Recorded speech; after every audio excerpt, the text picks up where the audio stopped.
اعوذ باللہ من الشیطان الرجیم، بسم اللہ الرحمن الرحیم۔ اصل عید کس کی ہے؟ عربی کے کچھ مشہور اشعار اور ان کا ترجمہ عید کے حوالے سے ہم دیکھیں گے۔ لیس العید لمن لبس الجدید انما العید لمن خاف بالوعید۔ عید ان کی نہیں جنہوں نے عمدہ لباس سے ابتن کر لیا، بلکہ عید تو ان کی ہے جو اللہ کے خوف اور اس کی پکڑ سے ڈر گئے۔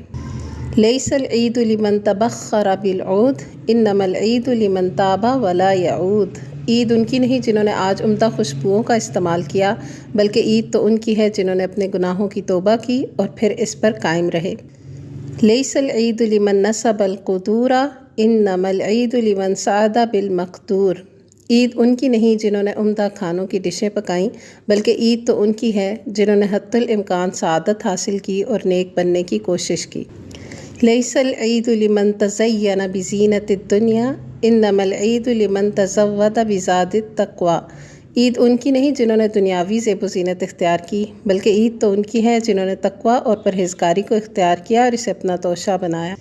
لیس العید لمن رکب المطایا انما العید لمن ترک الخطایا۔ عید ان کی نہیں جنہوں نے عمدہ سواریوں اور گاڑیوں پر سواری کی، بلکہ عید تو ان کی ہے جنہوں نے گناہوں کو چھوڑ دیا۔ تو یہ ایک چھوٹی سی نظم ہے جس میں ہم سب کے لیے نصیحت ہے کہ رمضان تقویٰ کے حصول کے لیے آیا ہے۔ اس کو حاصل کر کے اگر کسی نے اچھا لباس پہنا ہے، خوشبو لگائی ہے، خوشیاں منائی ہیں، تو اس کی خوشی تو بنتی ہے، لیکن اللہ کو راضی کیے بغیر محض خوشیوں کی تلاش میں دوڑتے رہنا کوئی خوشی نہیں۔